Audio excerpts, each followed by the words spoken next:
Right, good morning, everyone. Right, we want to continue our discussion on loci, and in particular, we want to look at Chems, those that are using uniform velocity, and we are also going to look specifically at the roller follower. This is an exercise which is similar to what we did yesterday. So we are going to continue with that exercise so that we recap and consolidate our understanding on the use of a roller follower. Remember, we do have two main specific followers. That is the wedge-shaped follower, which can also be referred to as the needle-shaped or the point-shaped follower, as well as the roller follower. Right, there are certain advantages that we take from using the roller follower, and these advantages, basically, there are two. Right, the roller follower, in terms of its advantage over the knife-edged or the point-edged or the wedge-shaped follower, is that it has less wear and tear than the knife-edge follower. The power which is required for driving the cam is less due to less frictional force between the cam and the follower. And what are the functions of the roller followers? The roller follower is used in a wide range of applications, such as cam mechanisms of automatic machines, dedicated machines, as well as carrier systems, conveyors, book machines, tool changers of machine senders or machining senders, pallet changers, automatic coating machines, sliding forks of automatic warehouses. But we also want to look at how this would impact in terms of the construction. So let us now look at the construction of cams using roller followers.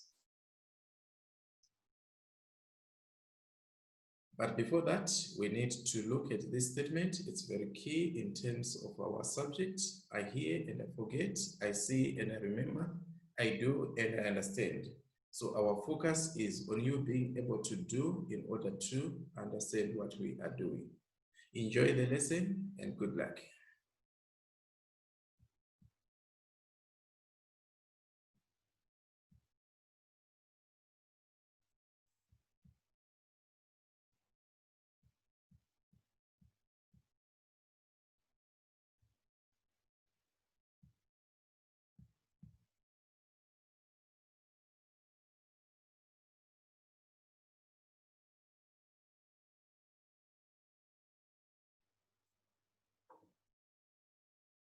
Right, the given information is as follows. The detail of a roller follower for a disc cam as well as the center of the camshaft. Right, if we look downwards, just at the bottom here, right, so you have got the detail, right, this is the roller follower. Right, the specifications are as follows. The minimum distance from the camshaft center to the cam profile is 16 millimeters. Right, so the camshaft diameter is 16. Right, a roller follower is used. Rotation is anti-clockwise. The disc cam rotates at constant velocity, which is uniform velocity or uniform speed in a particular direction, imparting the following uniform motion to the roller follower. Right, from 0 to 60 degrees, the follower rises 26 millimeters. From 60 to 120, the follower remains stationary. But when we say stationary, we said this can also be referred to as, that's a dwell, right? And the other term, which can also relate to, that's a dwell, that's stationary, and right. So if it is stationary, it is dwelling, right? Or it is resting, okay? Right, so these are the three terms that can be used interchangeably, right? Either it is stationary, it is dwelling, or it is resting. Right, 120 to 180 degrees, the follower rises 30 millimeters, so it's still rising, right? So we had an initial rise of 26, now we have got an additional rise of 30, right? 180 to 240, the follower remains stationary, which means it's not falling, it's not rising either. 240 to 300, the follower falls. So what we can pick from the information that we have gathered so far is that the total rise is 26 plus 30, which is 56.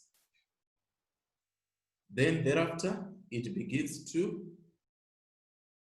fall, right? It falls 20 millimeters. Then 300 to 360, the follower returns to its original position, right? So the important information that we got is that the total rise is 56, right? We need to factor that in terms of our displacement graph. Using a horizontal scale of 30 degrees equal to 7 millimeters and a displacement scale of 1:1, the displacement graph for, draw the displacement graph for the given motion, label the displacement graph and include the scale. Draw to scale 1:1, the given roller follower in the starting position. Project and draw the cam profile from the displacement graph. Show the direction of rotation on the cam profile and hedge the shaft. Right, so we go to the information. The first thing, let's define the cam shaft.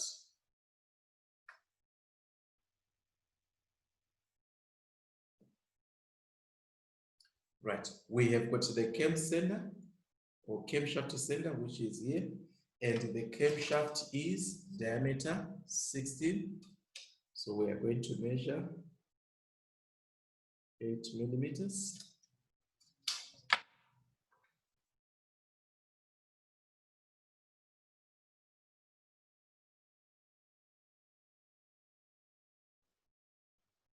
Then we draw a circle. That is our camshaft center. Then we can also hedge this.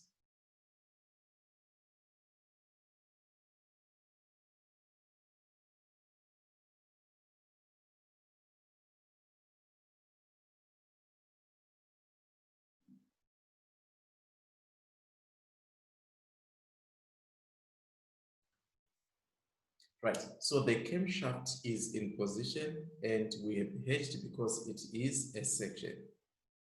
Right, the next thing that we want to find is the minimum diameter. We are told it's 16. So we measure from the camshaft center, 16 millimeters. We mark a point.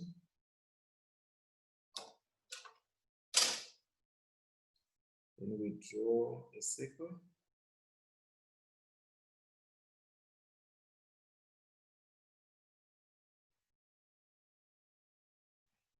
Not as thick as an outline, but clearly defining the minimum point the roller would go.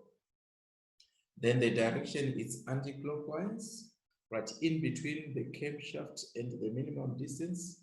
You define this.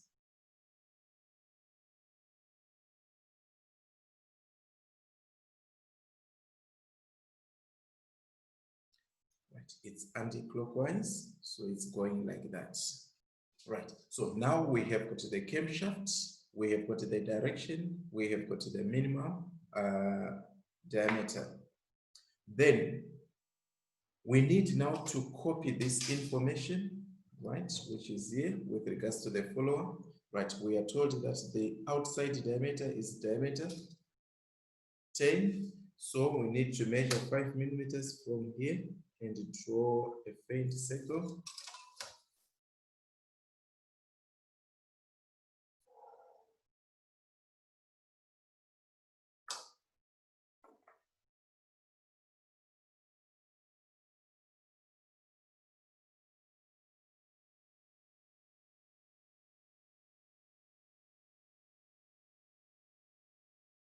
Right, radius 5. Draw a faint circle like this. We cannot outline it at once because we still require additional information. Right, and the shaft itself is diameter 6. Right, so radius 3.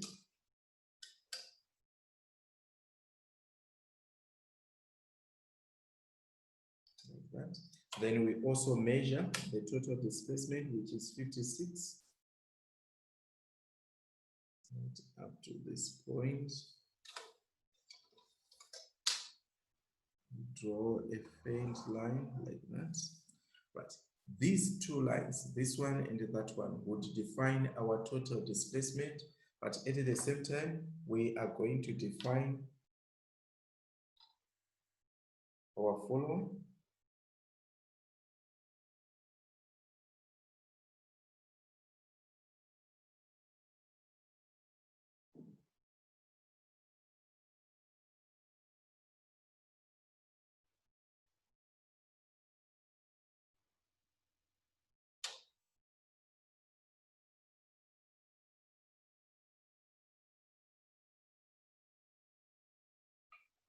Right.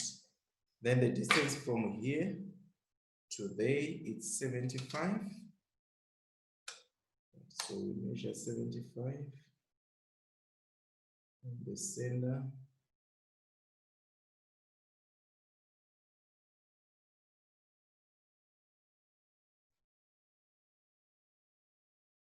Right, from here to there.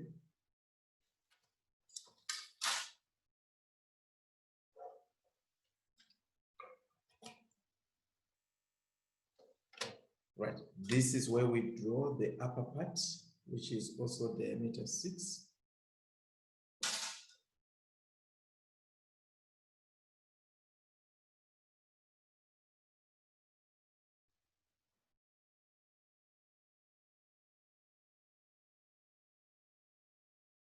Like that.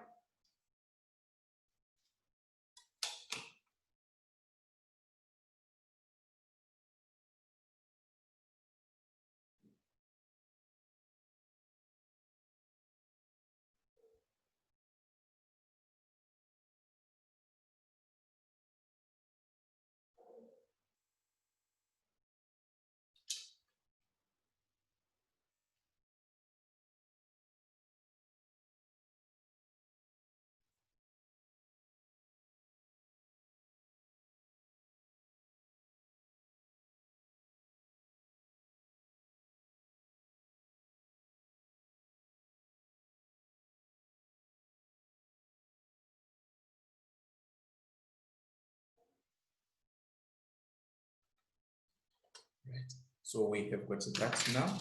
We can go back and outline our initial roller, which is diameter 10.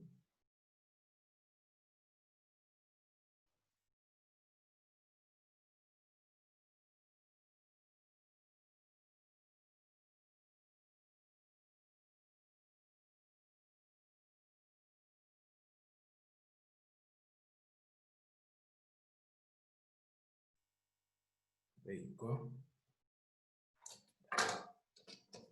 So if we look at the information that is given, right, we have successfully copied this information. It's now here, right? We can also show the center lines like that. Also come here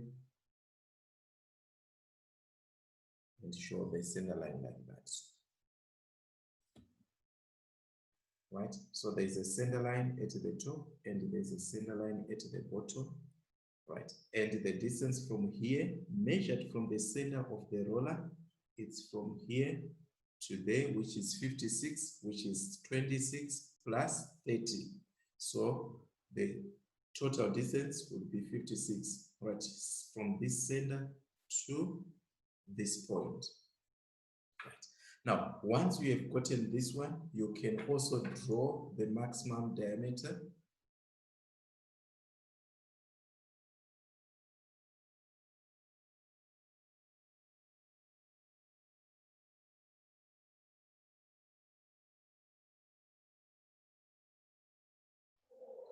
but faintly. But that's the maximum diameter. And once we've drawn this, you can also divide this into 12 equal parts.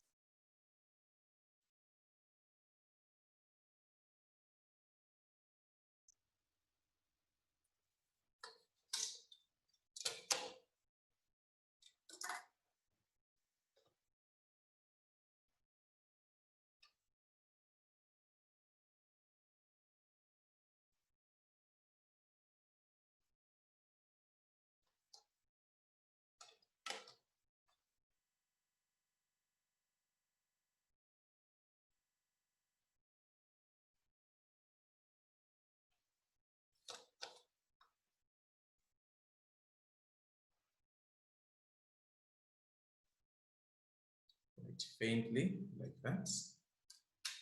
Right.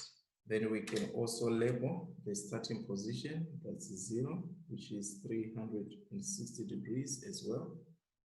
Right. If it is anti-clockwise like that in terms of the movement of the shaft, so the first element that we are going to get is 30 degrees here, right? So then this would be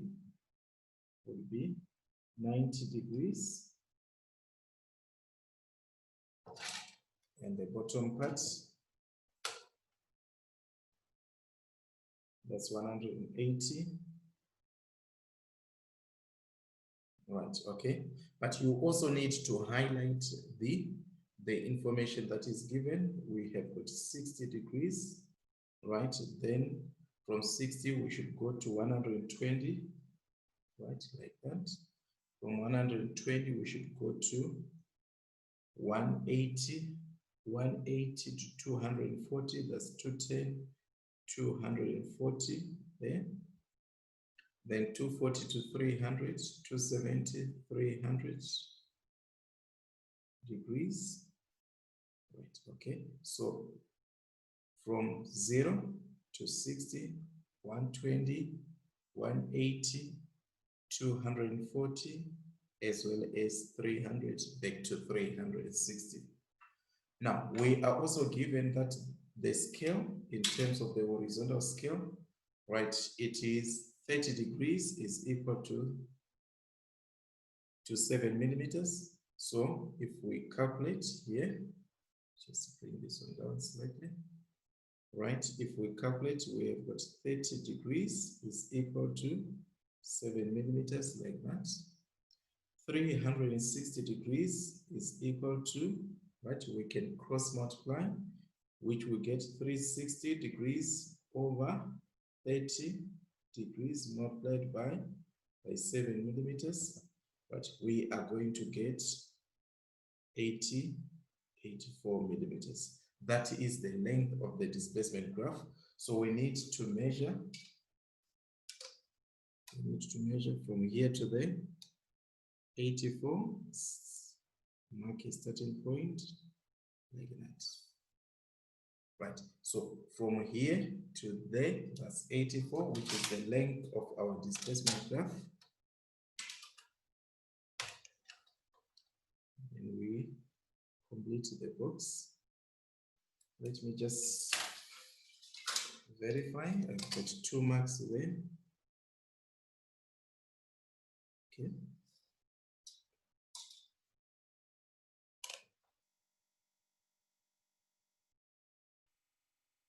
Like that. Right. So that is the box. But you can make this one slightly darker than a construction line. It's fine.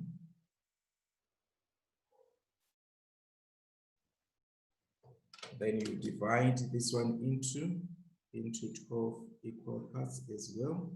Right, the number of divisions which are on the maximum diameter. And I'm going to divide at 5 millimeter intervals. So it's 1, 2,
Right, then you can take these ones up.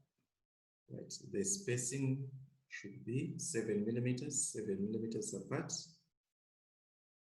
But because there is also a mark which is allocated for the division, the graphical representation of that division, right? So you need to show it, otherwise you could simply measure 7 millimeters, 7 millimeters, 7 millimeters.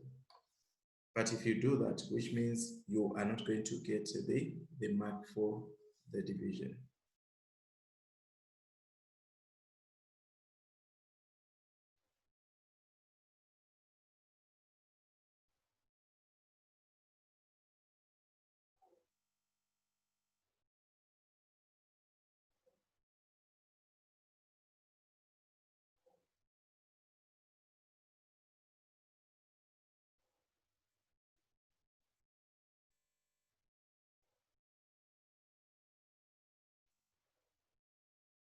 Right. So we have got our 12 divisions. So this is 0 degrees. This is 360 degrees, like that. Right. Then the other thing, we need now to specify the number of degrees according to the motion. Right, it's from 0 to 60 degrees. So it's 30 and 60. Right, we mark 60 degrees. Then from 60 degrees to 120, that's 90, 120. That's 90, 120 degrees. Then from 120, we go on to 180.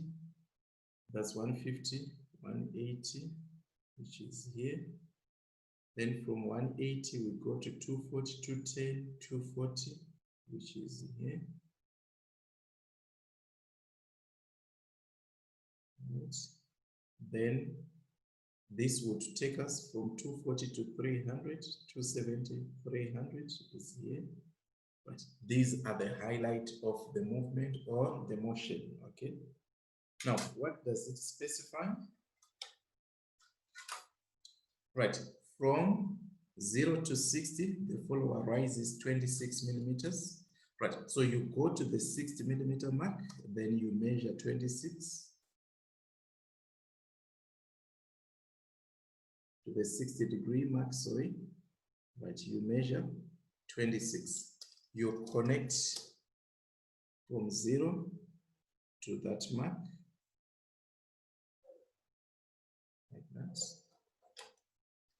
Right, then from 60 to 120, the follower remains stationary, which means it's dwelling, it's resting, it's not rising, it is maintaining the same height. Then you simply project like that. Then 120 to 180, right, the follower rises a further 30 millimeters. So from 120 to 180, the follower rises right to the maximum, which is 30 millimeters, like that. Just to verify, this should be 30 in terms of the distance, which is correct. Then from 180 to 240, the stationary remains, the follower remains stationary. So from here to there, right, it is not falling, it is not rising either, right, it is dwelling, it is resting, right, up to this point. Then from 240 to 300, right, we go to the 300 mark. From this level, which is that level, right, it falls 20 millimeters. So we come here and we connect to this.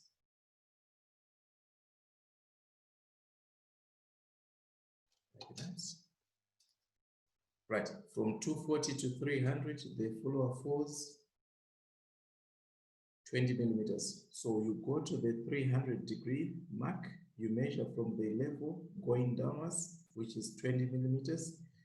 Then from 300 to 360, the follower returns to its original position, which is there. So we are simply going to connect from here to there. There you go. We have got our displacement graph. Then we outline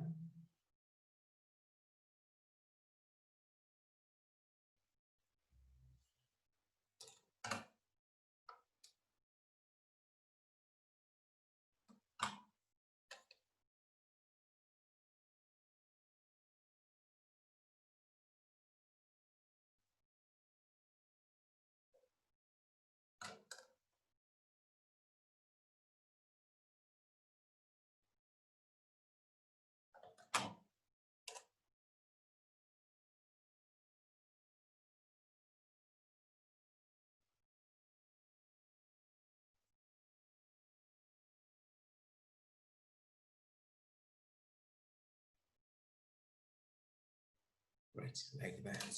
So this is the nature of our displacement graph, right? From 0 to 60 degrees, it rises 26 millimeters, then it dwells from 60 degrees to 120, then from there it rises a further 30 millimeters, right, through to 180 degrees, then it dwells, right, for 60 degrees up to 240, then it falls 20 millimeters from that height, right, to 300 degrees. Then from there, it returns to its original position.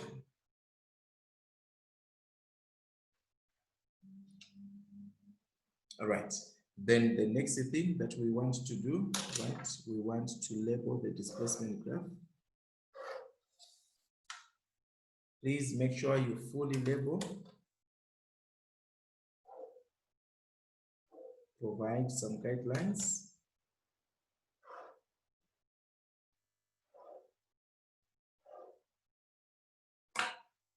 There you go. Right, so we're going to write displacement.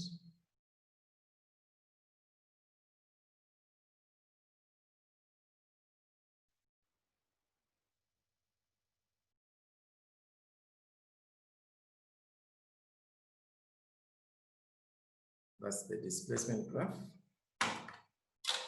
Right, rotation, you write nicely.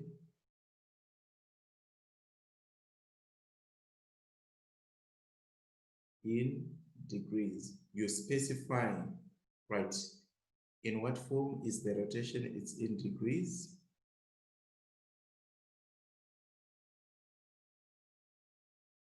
Also indicate the scale,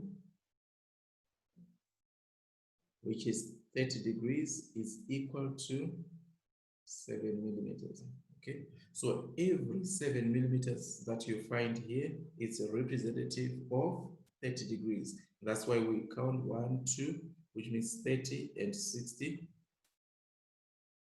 Right, then you also indicate here displacement.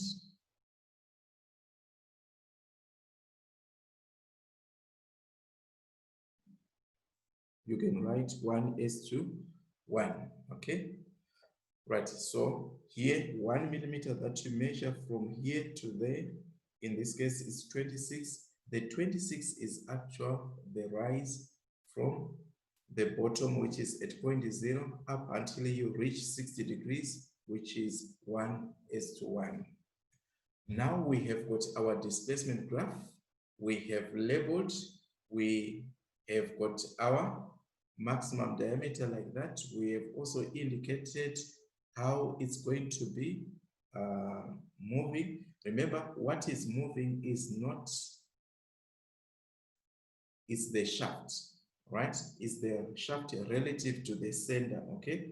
The movement of the shaft would push, right? Would also make the cam rotate at once, right? Normally you would find that there should be a mechanism that would make both the shaft and the cam to move at the same time. And that mechanism is what we refer to as a key in machine drawing or mechanical drawing. Right, so a key is inserted into the shaft as well as into the cam in order for both parts to move at the same time. right? So the movement of the cam would push up and down the follower according to the profile of the cam. So let's see how this cam would look like when it is done completely. Right, okay. The first thing that you need to do, you project, especially the rise from here to the line of action. The line of action is the center line for the cam follower. So I'm going to project.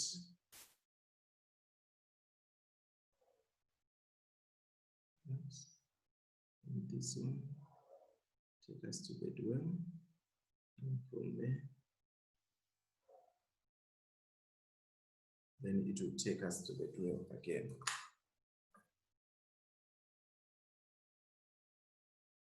Right, the first one, which is 30 degrees.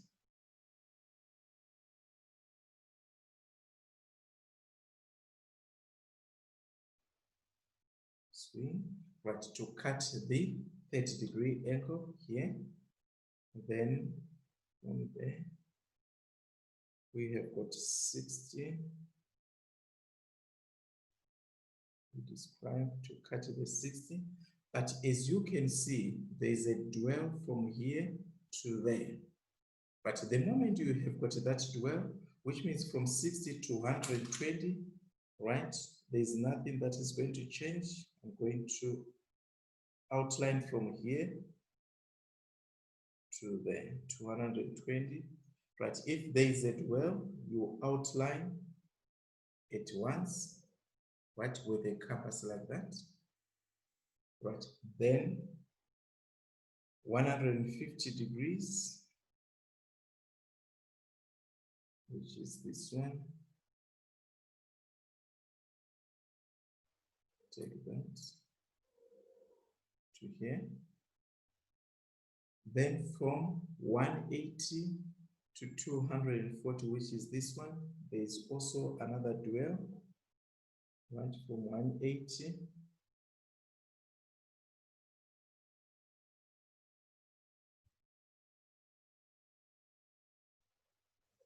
to 240, there is a dwell. Yes, the camshaft is rotating, but the follower is not falling, right, because it has reached its highest point, but it is also not rising any further, right, and we refer to that one as a dwell. We have risen from 0.0 up to 180, then we have maintained that level. This is where we are at 240. Then we begin to form, right, at 270, so we also need to project this to the line of action, like that. Then we also need 300, which is here, to the line of action. Then 330, also to the line of action, like that. Now, once we have gotten that, this is our, that's 270, but you swing it in a different direction, just for clarity's sake. Then we go to 300, and you do this. We go to 330.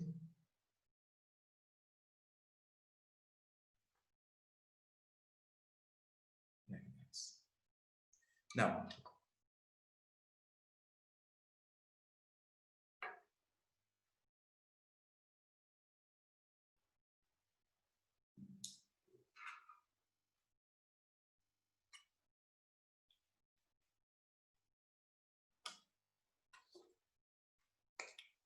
right, I'm going to change slightly, right? Let's hope it's not going to affect a lot. Right, this line, remember we said it's a dwell, and this one also is a dwell, but the most important thing, right, is to realize that we need to define the sender, okay? Right, these are the senders. this point and that point, and it was not supposed to be outlined like that. Right, so this is the center, this is the center, this is the center. So we need to define the rollers at those points. So we are going to take this.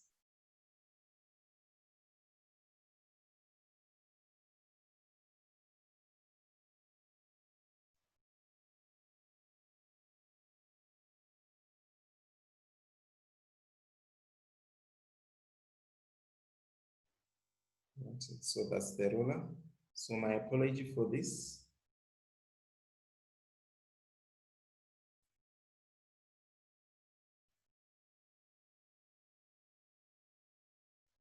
As you can see, it's very easy to make a mistake with regards to the chem profile, because this was not supposed to be outlined.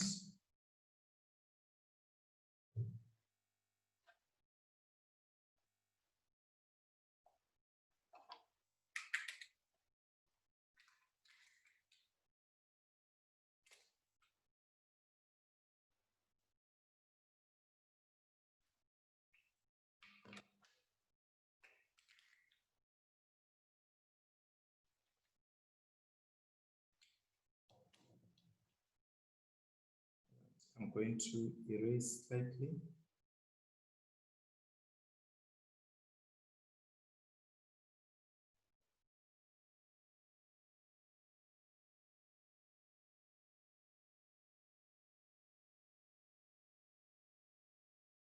And this one too.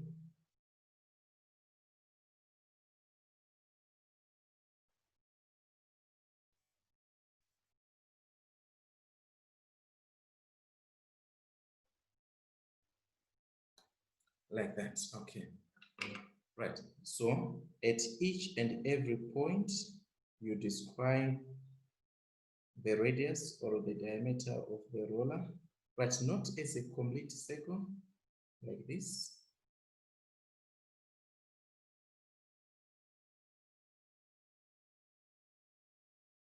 Because it should just be tangential to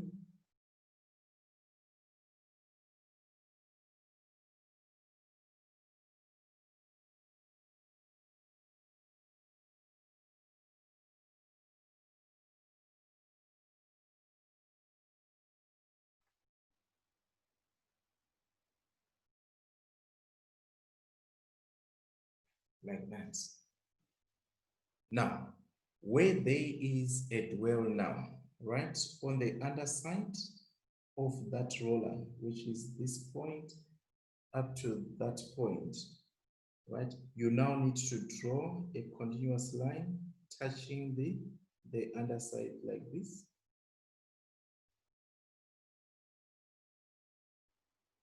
Right, I'm going to start from here. This can now be outlined.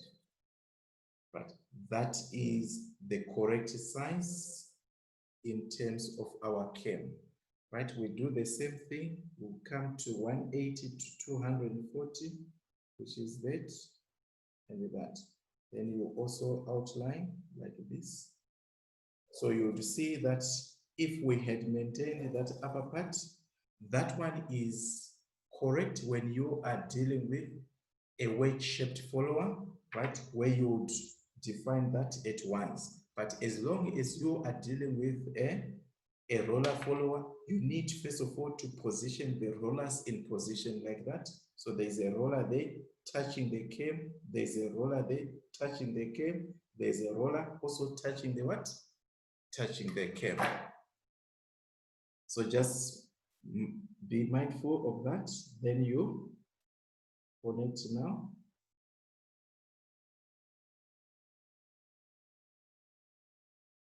And you also take this.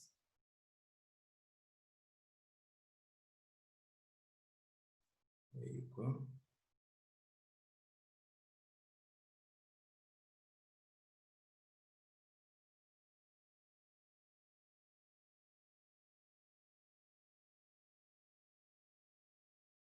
Like that. Right, so that is the profile of our chem. Right, once we have done that, you can easily now outline that chem profile. Right, critical. Make sure that as you project the center like this is for 30 degrees, you take it to the line of action, but you swing it through to 30. But this is not the point that we want. It's basically the center of the roller. Then you take radius, 5 millimeters, which is the distance from here to there. You describe an arc, right?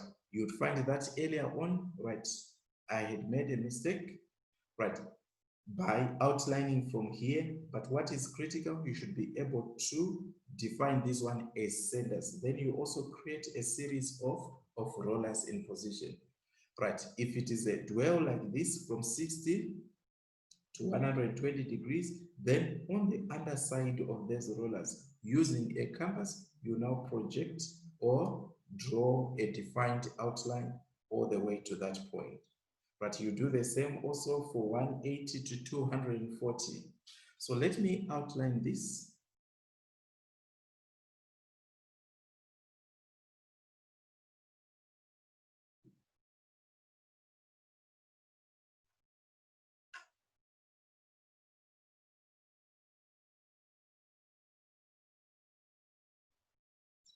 But it's done on the outward, not a straight line.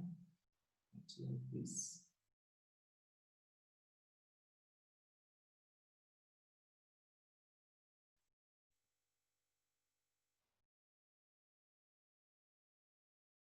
There you go.